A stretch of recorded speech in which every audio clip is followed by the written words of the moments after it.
Okay. Chapter 2 of the Corsa Chronicles. I think in the next few minutes I want to just show you what I'm looking at. We'll show you the block number and start to just go through it, take some notes. I don't think this will be a super long video as we start to get her back on the road. Anyway, let's take a look. As I noted in chapter 1, though this is a Corsa block, it is currently set up, I guess we'll call it a Monza 110, not a Corsa 140, because you can see two carburetors, not four. Well, here, take a look. Here's a picture of a proper, I don't know, proper's the right word, but a Corsa 140 setup. Take a look.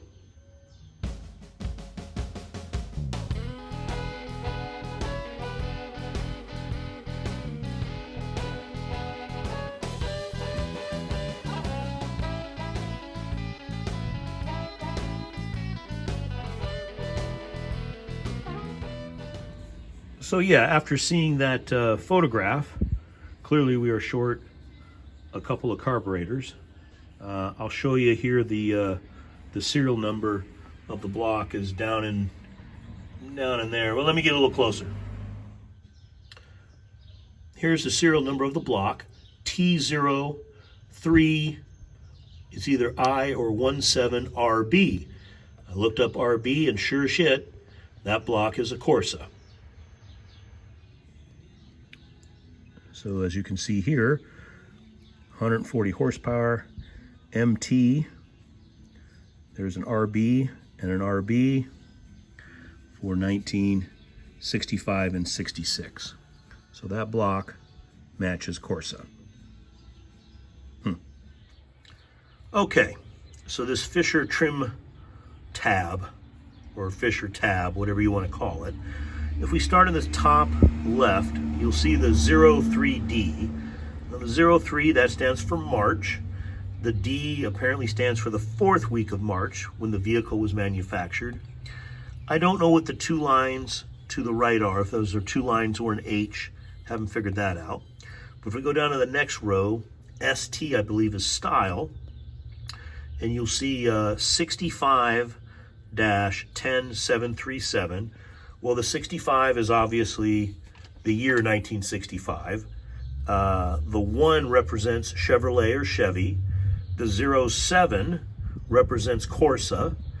And the 37 represents Coupe, which actually matches the VIN up to that point. Now, what's strange is the next series of markers, that WRN, that's Willow Run, which indicates that this car, or I guess was maybe assembled at the Willow Run plant. But the VIN number on this car, after that 10737-5L, which is over here, see the L, 375L, and then that's the serial number of the car, 112,000, was that 355? Well, that says it was manufactured in Los Angeles. Now, Willow Run is near Los Angeles, so I don't know if that's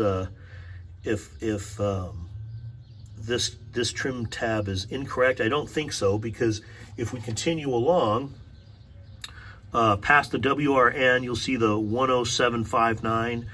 That is the body number, and then the next line down, you'll see trim.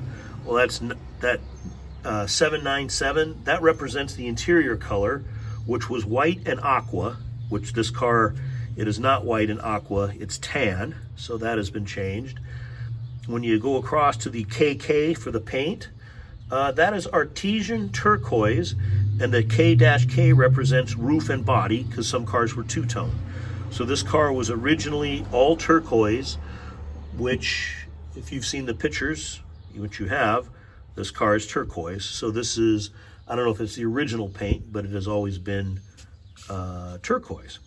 Now the next run, we have to break this up into columns. You can see the E, hang on here, I wrote it down.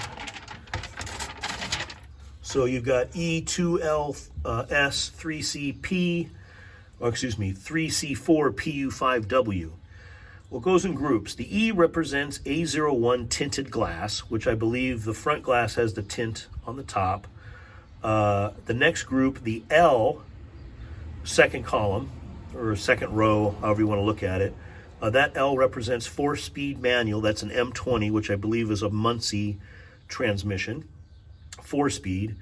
The S says rear antenna. This doesn't have a rear antenna, and there's no Bondo or holes.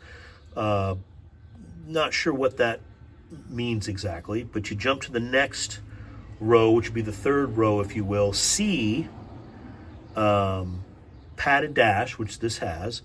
Then you jump to the fourth column, I guess I should call it. See the PU?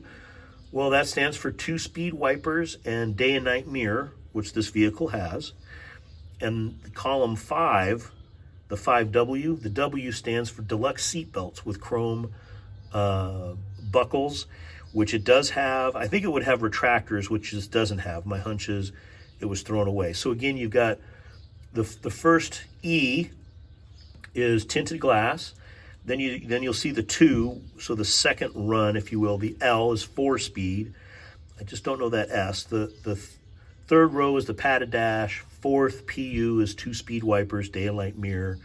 The fifth run W is chrome parts of the seatbelt. So anyway, kind of interesting. Again, as you can see, she's a green. Artesian green, but the interior, this definitely is not aqua and white. It is brown. So somewhere in its life, and actually now that I'm looking, you can see right there some overspray when somebody painted it brown at some point. Anyway, kind of interesting. So I'm not gonna lie, decoding that Fisher tab took way longer than I thought or than it should have, but it was worth it. We've established a few things. Mavis here was originally this artesian turquoise green. Her interior has been messed with. I saw that paint overspray as you did on the door jamb there, which is fine, but I'm gonna have to move, looking at these carburetors in chapter 3, which is no big deal.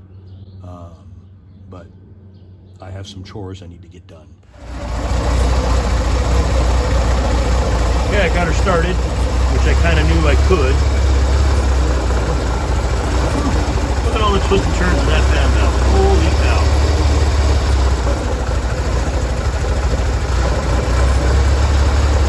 She needs a tuner. So some interesting news. I was either misinformed, misunderstood, or probably the truth, wasn't listening, but this carburetor and this carburetor over here on the right are the same. I was under the impression that this carburetor here on the right was slightly different from a earlier model year. Clearly, they are the same. Now you saw it running just a moment ago. That took 10 or 12 minutes to get her just to sit and idle, which obviously is way too long. But I think one of the problems, this guy leaks a little bit, but you see how nice and closed that butterfly is here on the left? Over here on the right, see how open that is? That's a problem. This is sticking open. I think I can get her to, there we go, open. See it fully open. There we go, that's where it should be. And then this vacuum, again, needs to be mounted. As you can see, she heads over into the carburetor. And over here on this side, there is not one. It's capped. If you look to the left of the nut, you can see that it's got a cap. Now, I don't know if it's supposed to be like that or not. I will find out. But good news just the same. Unless I'm blind, those are the same carburetors. So that's awesome. I've got an iron, guys. Anyway, thank you so much for watching. We'll have chapter 3 out here in no time. We'll start tearing into this engine and get her on the road. And we'll also get into that trunk at some point. Thanks. In this world, when you can be anything you want, you be kind, you be humble, be forgiving, and we'll see you next time. Bye-bye.